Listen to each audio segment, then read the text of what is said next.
donar un libro es un hecho de paz y una oportunidad para que nuevas historias, otras historias, lleguen a los territorios más afectados por el conflicto armado y la inequidad en Colombia. Todas y todos podemos ayudar a que la paz se siga escribiendo en el Bajo Cauca, en el Catatumbo, en el Pacífico nariñense, en el Chocó y en el Guaviare. Territorios que sufren graves tragedias a causa de la violencia armada.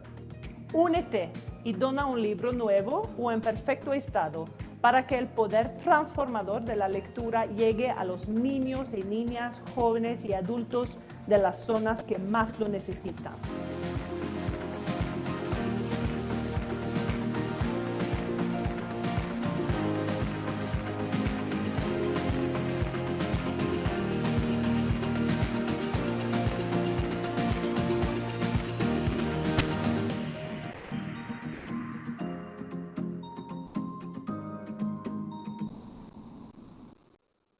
Bienvenidos a la Feria Internacional del Libro de Bogotá. Imaginemos y vivamos juntos esta historia.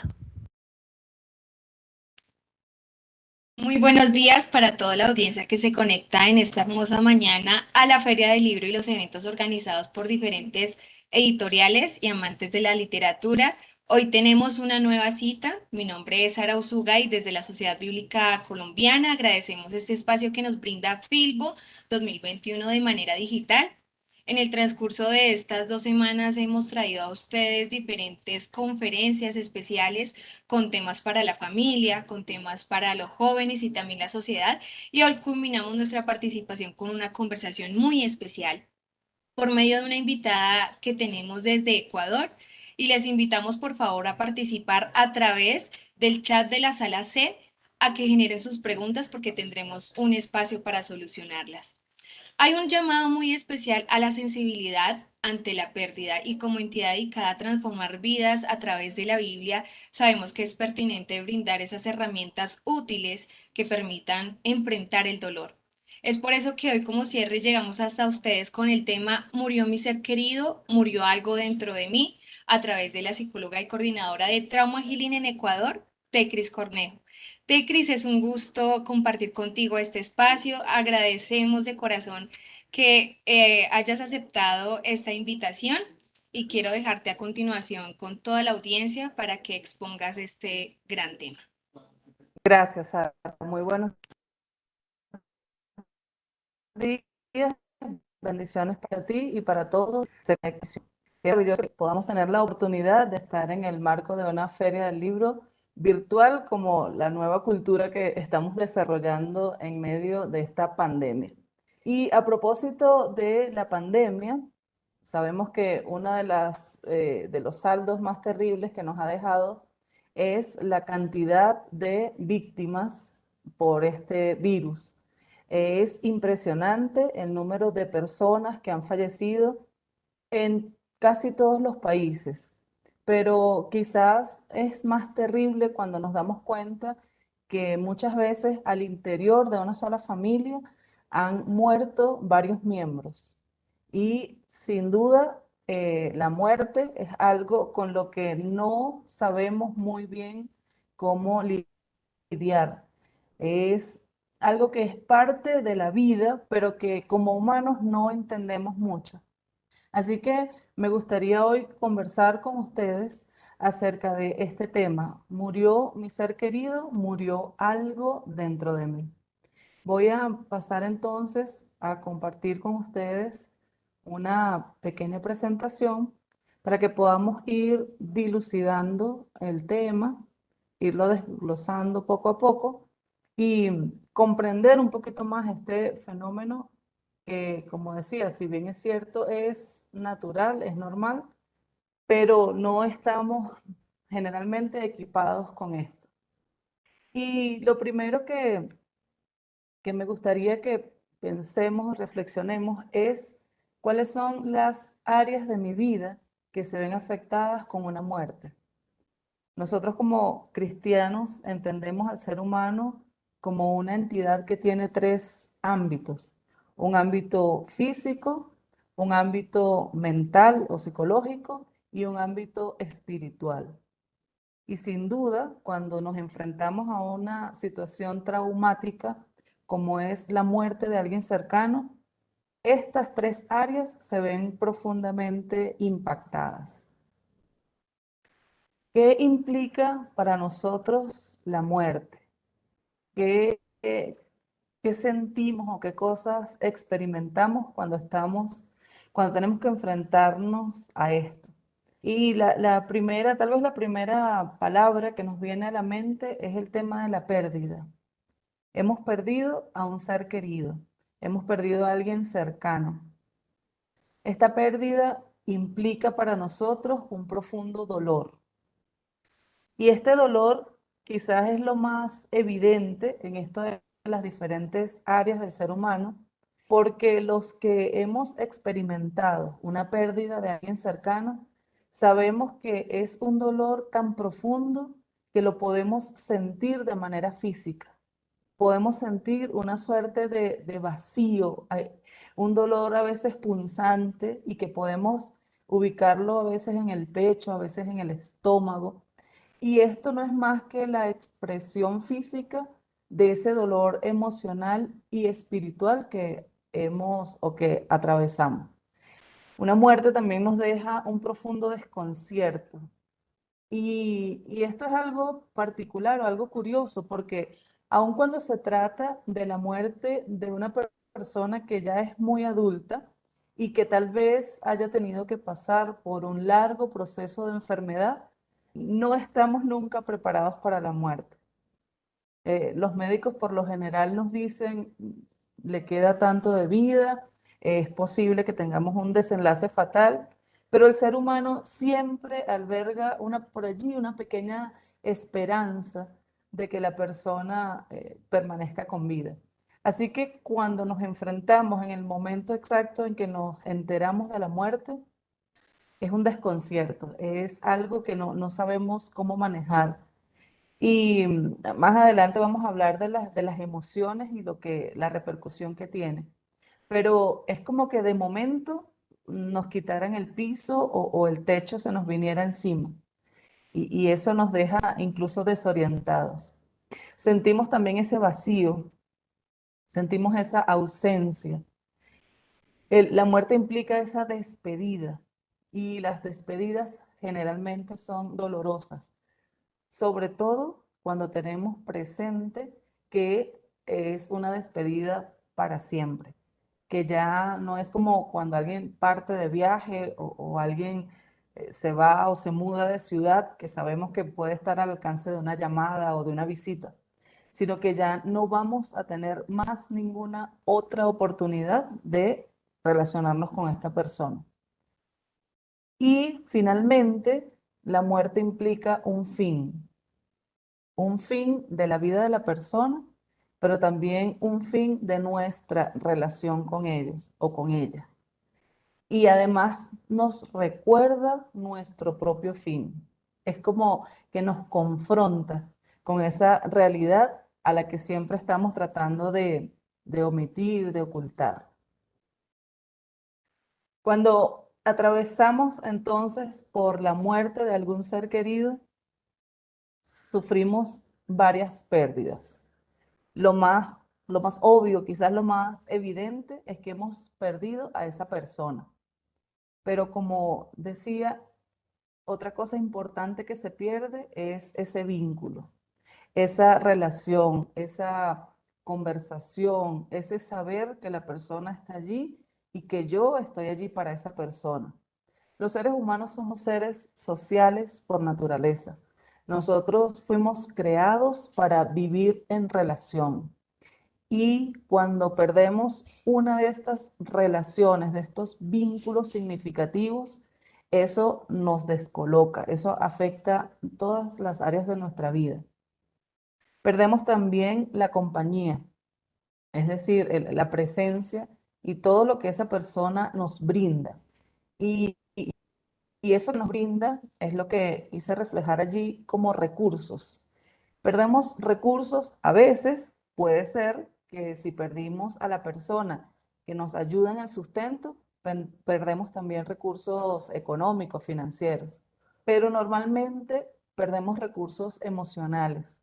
Cuando esa persona ha sido nuestro apoyo, ha sido a quien recurrimos en momentos difíciles y tenemos que vivir la muerte de ese ser, se pierden nuestros recursos emocionales, perdemos ese apoyo, perdemos esa persona que siempre nos da una palabra de aliento o que con su sola presencia nos alegraba y animaba nuestra vida.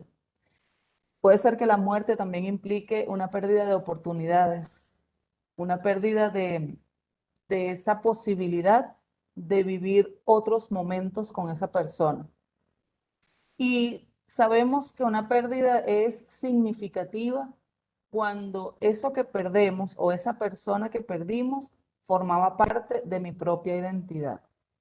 Por eso es esa sensación de que algo dentro de mí murió también. Porque nosotros, por ser seres sociales, nos identificamos a partir del otro. Entonces, normalmente, de forma tácita, en nuestra psique, yo me defino como la hija de, la esposa de, la madre de, la amiga de, la hermana de. Y cuando ese de, esa otra persona que me define por la relación, ya no está, se destruye, se rompe una parte de mi propio yo, una parte de mi identidad. Y por eso ese proceso es tan crucial y por eso nos afecta tanto, porque nos obliga a reinterpretar mi propia identidad. Pongamos, por ejemplo, el caso de una mujer que pierde a su esposo. Esta mujer pasa de ser la esposa de a ser la viuda de. Esto incluso aparece así en aspectos o en procesos legales. En la mayoría de nuestros países incluso nos obliga el sistema a cambiar nuestra cédula de identidad, a cambiar nuestros documentos. No pasa así en todos los vínculos. Es decir, cuando una madre pierde a un hijo, no hay que cambiar una cédula de identidad, pero sí se ve forzada, se ve obligada a reinterpretarse ella como persona, a reconstruir su identidad. Incluso, y en el tema de perder un hijo es todavía más intenso. Por ahí escuché algún momento que cuando un hijo pierde a sus padres, hay una palabra para eso que es un huérfano. En tanto, cuando una madre o un padre pierden a su hijo, no hay una palabra para ellos. No hay una forma de llamarlo en nuestro idioma, por lo menos. Y eso da cuenta implícita de lo fuerte, del impacto que genera en nuestra identidad. Entonces, por eso tal vez es una de lo fuerte que es el hecho de la muerte y es porque lo que soy, lo que fui hasta ese momento, deja de ser, por lo menos en parte. Y debemos iniciar el proceso, en medio del proceso del duelo, que más adelante voy a conversar algo, en medio de ese proceso, esa parte quizás más difícil es asumir que esa persona ya no está, pero también reinterpretarme, repensar mi propio yo, saber qué voy a hacer yo ahora o cómo soy, cómo me reconstruyo ahora que perdí a mi esposo, a mi hijo, a mi hija, etc.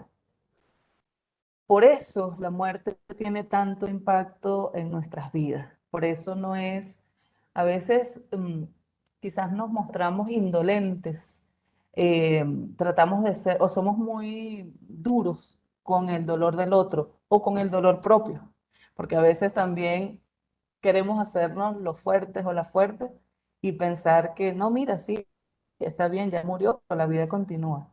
Sin embargo, no es tan sencillo y estoy segura de que si alguno o alguna de las que me escuchan ha atravesado por esta situación, sabe perfectamente de lo que estamos conversando. Bien, es importante saber que de una pérdida significativa se desprende un proceso de duelo. Por lo tanto, todo duelo se origina en una pérdida, pero no toda pérdida implica un duelo.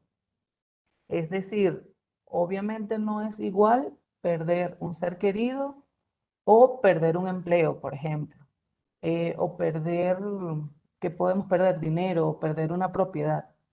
Aunque eso también puede tener un impacto emocional, pero de acuerdo a los valores de la persona, de acuerdo a cómo esté conformado su psiquis, hay cosas que son significativas y otras que no.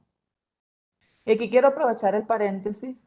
Sé que el tema es la muerte, pero también quiero dejarles por allí la idea de que los duelos se pueden desprender o se pueden originar también con otro tipo de pérdidas. Es decir, una persona que atraviesa un divorcio también vive un proceso de duelo. Una persona que toda la vida trabajó, por ejemplo, en el momento en que se jubila, también puede experimentar un proceso de duelo porque está perdiendo esa etapa de su vida en que fue una persona, digamos, entre comillas, productiva, porque puede seguir produciendo, pero ya es otra forma. Así que es bueno que tengamos presente esto porque en este tiempo de pandemia no solamente hemos perdido personas, también hemos perdido trabajos, hemos perdido libertades, hemos perdido muchas cosas y es bueno que tengamos eso presente y que podamos trabajar con eso, que podamos ser conscientes de esos procesos de pérdida por las que hemos atravesado en estos últimos casi 2 años ya. Muy bien, entonces, toda pérdida significativa deriva en un proceso de duelo. Y vamos a revisar de forma breve cuáles son las etapas por las que atravesamos en medio de un duelo. Los psicólogos y los estudiosos de este tema del duelo han identificado otras etapas, es decir, proceso, el duelo como proceso, con etapas, con diferentes números de etapas. Hay por allí algunos modelos de proceso de duelo donde tienen 5, 7, es decir, pueden ser más. Pero aquí, por razones de tiempo y por razones también didácticas, solo quiero tocar para ustedes 3 etapas, que serían las 3 etapas básicas, las 3 momentos en los que podemos, que son, sin duda, por allí pasamos y son mucho más fáciles de identificar.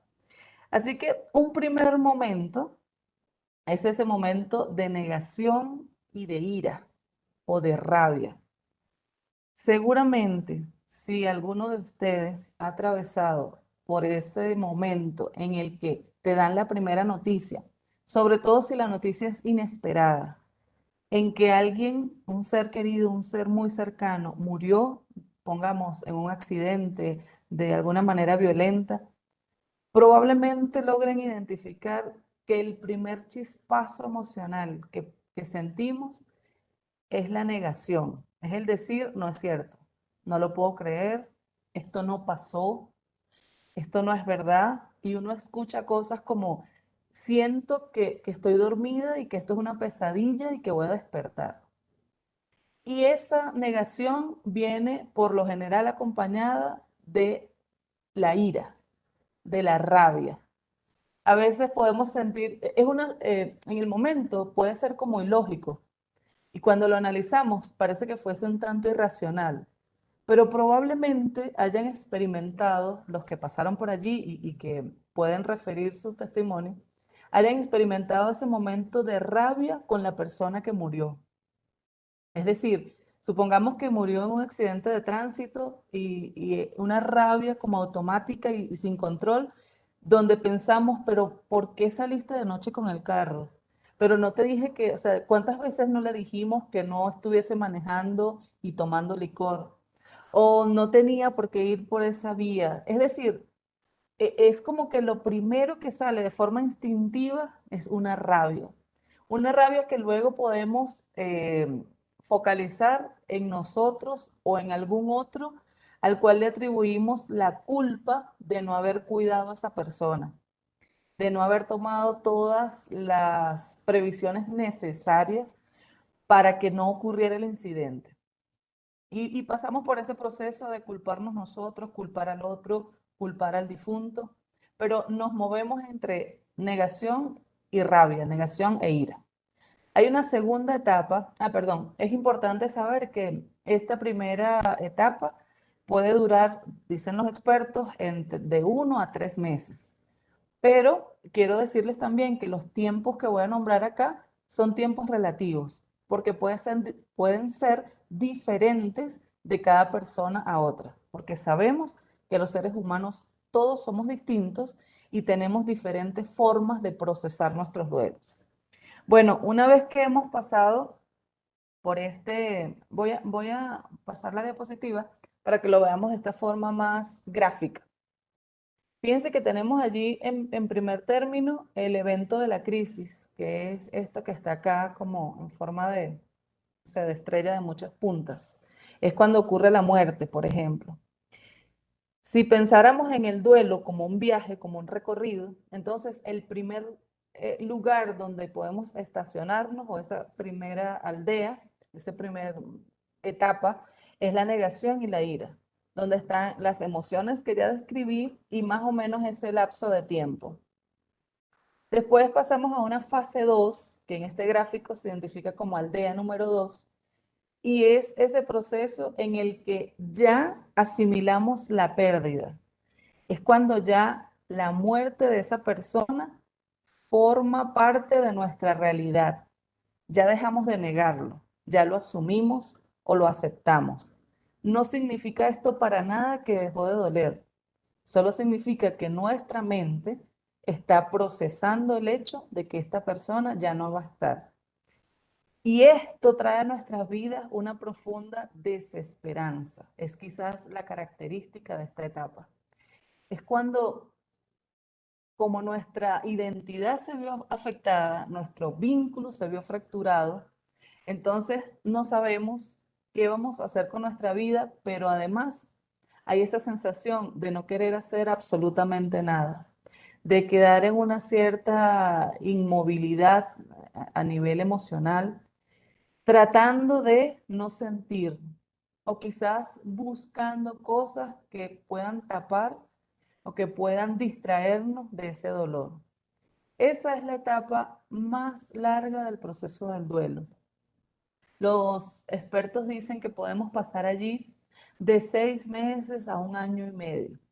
Recordemos que no son tiempos exactos, pero es la etapa más larga y es la etapa en la que ya nos dimos cuenta que la persona no está y ahora no tenemos idea de quiénes somos nosotros, por lo que decíamos anteriormente. Esa parte de mí se fue, se murió y no sé quién soy, no sé cómo seguir viviendo, aunque tenemos que seguir viviendo, pero lo hacemos en automático.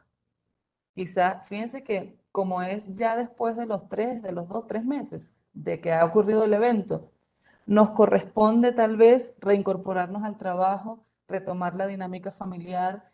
No podemos darnos el lujo de quedarnos tendidos en la cama llorando, pero es como que el dolor físico pasa y es ese momento en el que muchas personas reportan que ya se le agotaron las lágrimas, ya no hay llanto, pero justo porque el dolor es tan intenso que siento que ya las lágrimas no son suficientes para calmarlo. Este momento es crucial y es importante porque es el momento en que pueden aparecer inclusive las ideas suicidas. Es el momento en que puede aparecer esa percepción de que la vida no tiene sentido porque esta persona ya no está, de manera que es mejor terminar con la vida. Hay que estar bien pendientes si están ustedes en este momento acompañando a alguien en proceso de duelo. Es bien importante que su compañía, que su cercanía esté allí desde el punto de vista emocional. Por supuesto que no podemos estar todo el tiempo al lado de la persona y además creo que en algunos países todavía tenemos ciertas restricciones así que tal vez no podemos visitar ni siquiera, pero sí debemos manifestar nuestra presencia a esta persona que esté pasando por un proceso de duelo en este momento del proceso, valga la redundancia. Bueno, como ya les decía, es la etapa más larga y después de allí viene una etapa que llamamos nuevos comienzos. Y los nuevos comienzos es cuando ya asimilamos la pérdida, la incorporamos a nuestra vida, ya sabemos que la vida va a continuar, aunque no de la misma forma, y empezamos a tener pequeños proyectos. Cuando hablo de proyectos, no se imaginen que es construir una urbanización. Hablamos de proyectos como, por ejemplo, vamos a suponer que murió el esposo y era el proveedor de la casa. Bueno, yo entonces como viuda empiezo a pensar de qué forma puedo gestionar ahora recursos para mi familia. O qué es lo que voy a hacer a continuación. Quizás esto coincide a veces con ese momento que es crucial en un duelo, cuando me deshago de las pertenencias de la persona que murió, cuando desocupo el closet, cuando saco sus cosas y las boto, las regalo, etcétera. Este proceso no es sencillo, no es fácil y nunca debemos presionar a alguien a que lo haga. Debemos esperar que la persona viva su proceso y ella misma decida que ya es tiempo. Ya es tiempo de soltar, ya es tiempo de abrir espacio tanto en el closet como en su propia vida a una nueva perspectiva de vida. Y bueno, esa etapa de nuevos comienzos es cuando como que nos levantamos un poco del estado de postración y empezamos a avanzar. Ahora, fíjense que esta gráfica nos muestra que el camino no es recto. No es que vamos por estas etapas 1, 2, 3 y salir del proceso. Eso sería maravilloso. Pero no es un camino sinuoso, es un camino con curvas. Pero además es un camino en el que podemos retroceder.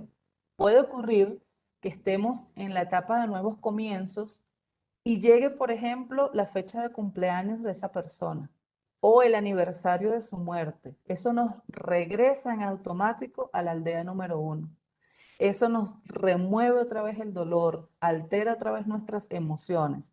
Y es normal, es natural. Y hago énfasis en la normalidad de esto, porque a veces, a ver, a nadie le gusta ver a alguien sufriendo.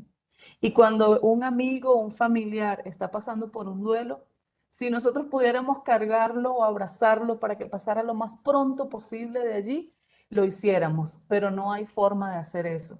La única manera de superar el sufrimiento es atravesándolo, es experimentándolo, hasta que con el proceso se va disminuyendo. Entonces, podemos regresar a alguna aldea anterior. Lo importante es que ese regreso sea corto, que no pasemos más de 1 o 2 semanas otra vez con esa situación y regresemos.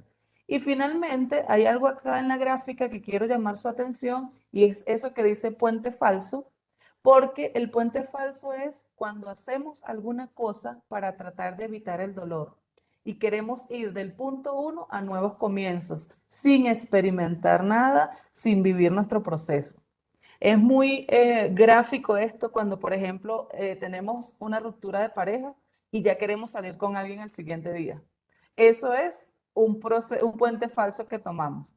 Y con el tema de la muerte, a veces nuestro puente falso puede ser el trabajo, puede ser el activismo, puede ser alguna de esas cosas, el licor, las drogas, eh, las fiestas, cualquier cosa que nos impida o que anestesie nuestro dolor.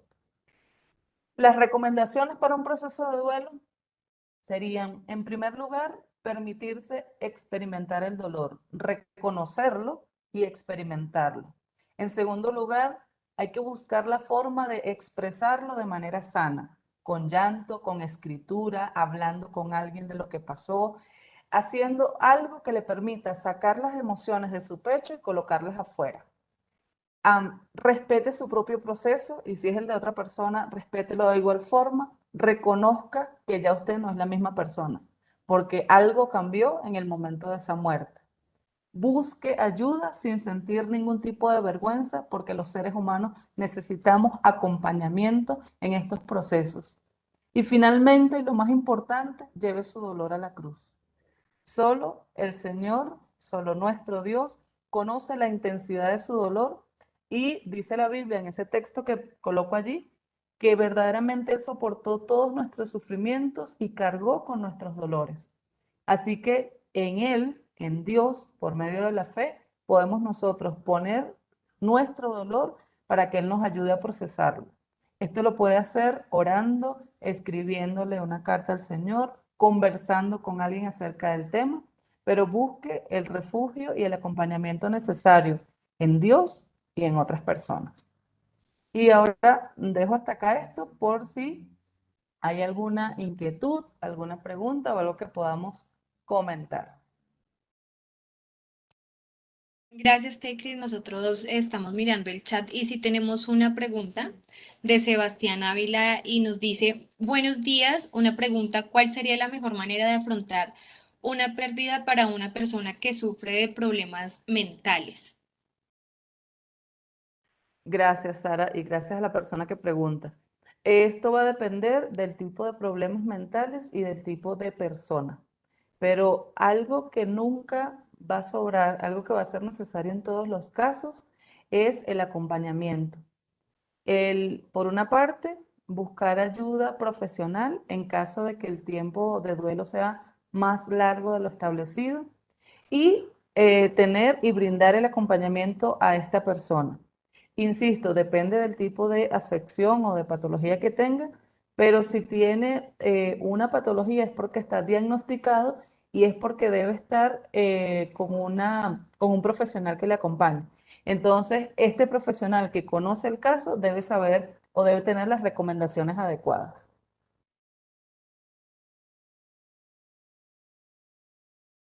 Joana Reyes también nos escribe y dice, ¿es correcto recibir medicación como complemento para enfrentar el dolor?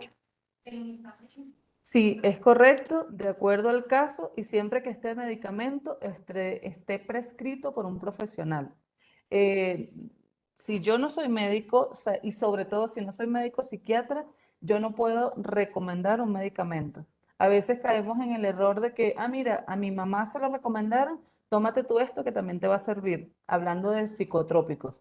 Y ese es un error terrible. Entonces, es correcto siempre que un profesional de la psiquiatría le haya prescrito la receta médica. Tecris, muchas gracias por esa gran exposición, de verdad que ha sido un aliciente nosotros de verdad poder afrontar procesos tan difíciles de una manera sabia, de una manera consciente, que nos genere a nosotros entendimiento y que nos permita seguir avanzando porque sabemos que la pérdida es constante. No podemos contar con solo una vez, sino que en diferentes etapas de la vida va a surgir, entonces debemos saberlo afrontar. Desde Colombia te enviamos un saludo muy especial desde Sociedad Bíblica Colombiana. Muchas gracias, Sara. Gracias también a Adrianita y a todos los que han hecho posible esta Feria del Libro. Para mí ha sido un privilegio y un placer haber compartido con ustedes. Muchas gracias, Tecris, y a todos quiero dejarlos a continuación con Adriana Tapias. Ella es coordinadora de proyectos aquí desde Sociedad Bíblica Colombiana y ella tiene una información muy importante que darnos a todos nosotros, así que por favor les invitamos a que sigamos conectados. Adelante, Gracias, Adrianita. gracias Sarita, gracias Tecris, un abrazo fraterno a nuestra hermana Ecuador. Les amamos mucho, les apreciamos mucho. Bueno, vamos a tomar unos minutitos para compartir algunos proyectos que la Sociedad Bíblica actualmente tiene en desarrollo y también compartirles información sobre el área de capacitación. La Sociedad Bíblica tiene áreas de capacitación, de formación, y para ello vamos a mostrarles dos diplomados que tenemos en curso. Voy a compartirles acá la landing para mostrarles los dos diplomados que tenemos en curso, uno de ciencias bíblicas y el otro de consejería y orientación familiar. Entonces, el de ciencias bíblicas es un estudio profundo de la palabra de Dios, los métodos para estudiar la Biblia. Este está en curso y especialmente queremos mencionarles el diplomado en consejería y orientación familiar. Voy a pedirte, Sarita, que bajes un poquito y vamos a mirar aquí la información pertinente. Tiene 6 módulos. Damos inicio en el mes de septiembre, el sábado 4 de septiembre.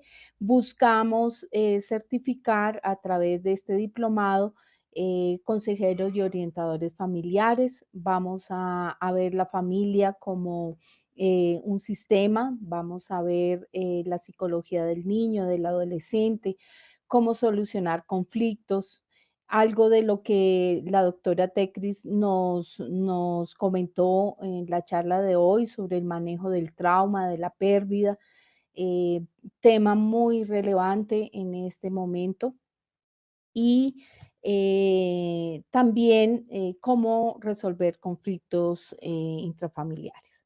Así que queremos invitarles, tenemos un aula virtual muy, muy especial desarrollada para darles acompañamiento a nuestros estudiantes, que es la que estamos aquí mirando y podemos darles ese soporte a cada uno de los participantes que ingresen al diplomado. Así que estamos atentos a cualquiera que esté interesado en capacitarse a través de estos contenidos. Gracias, Sarita. Voy a compartir ahora em,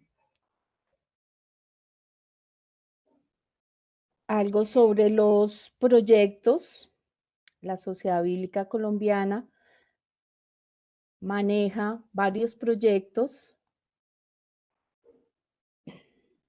Permítame un momentito, está abriendo acá la presentación para que podamos mirarlos. Y tenemos proyectos que buscan afectar comunidades vulnerables, ¿cierto? También tenemos proyectos que buscan afectar comunidades afectadas por la guerra. Ya les voy a comentar de cada uno de ellos rápidamente. Comunidades especiales. En su momento, en el inicio de la pandemia, pues vimos también cómo ayudar a las personas afectadas por el COVID y proyectos que ayudan a enfrentar el desafío de la pérdida. Entonces, en esta presentación tenemos estos 8 proyectos que a través de ellos buscamos fortalecer la familia, buscamos dar herramientas para vivir el proceso de la pérdida, buscamos alcanzar estas comunidades especiales que requieren un acercamiento a la palabra de Dios en su propio lenguaje o si tienen alguna discapacidad. Y voy a pasar a mostrarles otros proyectos que la Sociedad Bíblica maneja, como los proyectos de traducción. Actualmente se está desarrollando la traducción al Nuevo Testamento en Wayunaiki y también al Nasayube. Son proyectos que buscan llevar la palabra de Dios a estas comunidades y respetando su identidad, respetando su cultura, sus tradiciones. Así que es un trabajo inmenso y es un trabajo muy hermoso porque es llevar la luz de la palabra de Dios a comunidades especiales. Y por último, quiero hablarles de 2 proyectos de impacto social que trabajamos para llevar la palabra de Dios a los niños wayú y para llevar también la palabra de Dios a la región del Amazonas, una región que ha sido afectada por muchos aspectos y lo hacemos a través de una película en donde se les lleva el mensaje de salvación. Todos estos proyectos, voy a dejar acá de compartir ya, buscan llevar esta misión que tenemos como sociedad bíblica de llevar la palabra de Dios, de llevar el mensaje, de llevar ese bálsamo a las personas, de interactuar, lograr que las personas interactúen con los principios de la palabra de Dios, porque creemos que es la palabra de Dios la que hace una transformación en el corazón de las personas. Así que haciendo un recorrido muy rápido, queríamos contarles algunas áreas de la sociedad bíblica que tal vez no conocen y que queremos colocar al servicio de todos nuestros oyentes. La sociedad bíblica es un ente que apoya la interacción con la palabra de Dios. Ese es uno de nuestros principales fuertes y a través de todos estos proyectos llevamos el mensaje. Así que Sarita, espero haber podido dar un background así a grandes rasgos de nuestra labor en Colombia. Así es, Adri. En nuestro chat también nos escribieron, hay personas muy interesadas en estas capacitaciones. Irina Ríos nos dice, muy buenos días, ¿por cuánto tiempo es el diplomado y qué costo tiene? Gracias, Sarita, gracias por tu pregunta. Claro que sí, el diplomado tiene una duración de 6 meses. Vemos 2 módulos bimestrales y está programado para iniciar en septiembre y terminar en febrero. El horario, me preguntaste tiempo, horario y costo. Así es, Adri. Ok, entonces este sería el tiempo, el horario, son los sábados de 9 de la mañana, horario Colombia, de 9 de la mañana a 1 de la tarde y tiene un costo de 660.000 pesos el diplomado en su totalidad. Es muy, muy económico realmente y estamos listos para tomar sus datos. No sé, Sarita, cómo podemos crear allí puente para comunicarnos con los interesados. Podemos enviar la landing también aquí por el chat para que ellos puedan inscribirse y así poderles contactar si están interesados en la toma del diplomado. Así es, Adri, como acabas de decir, vamos a dejar en el chat de la sala C la dirección del campus bíblico. Allí se pueden inscribir, también pueden obtener toda la información. También está especificado los módulos, las fechas, entonces para que todos los interesados puedan acudir allí. Ari podría regalarnos también un número de contacto a la que las personas puedan escribir, puedan llamar, para que podamos recibir a todas esas personas que están interesados en esta gran formación que ofrece la Sociedad Bíblica Colombiana. Sí, señora, con gusto. Estoy copiando en este momento en el chat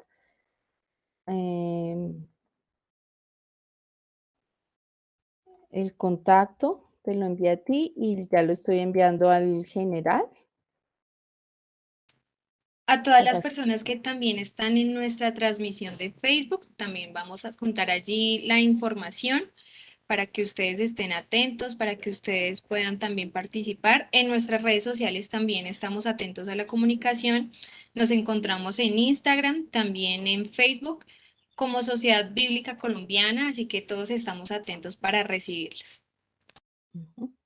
Gracias, Sarita, y gracias por la oportunidad de compartir todo lo que se desarrolla a través de la Sociedad Bíblica Colombiana. Queremos servirles. Así es, Adri, gracias a todos los que están conectados en esta hora. Quiero recordarles el número telefónico y es 318-396-6978. Repito, 318-396-6978. Y bueno, a todas las personas que estuvieron conectadas en ese tiempo, de verdad, muchas gracias por estar con nosotros. Esperamos que estos tiempos, estos espacios sean para ustedes de gran aprendizaje, que sean reconfortantes para sus vidas. Esa es nuestra misión desde Sociedad Bíblica Colombiana. Y agradecemos de corazón también a la Filbo 2021, este espacio digital que nos permitió compartir con todos ustedes. Esperamos que más adelante también podamos seguir participando y que ustedes sigan en la programación de esos grandes eventos que ofrece este espacio de la Feria del Libro. Gracias, Adri, también por tu compañía y nos despedimos de todas las personas que estuvieron con nosotros en esta oportunidad. Gracias.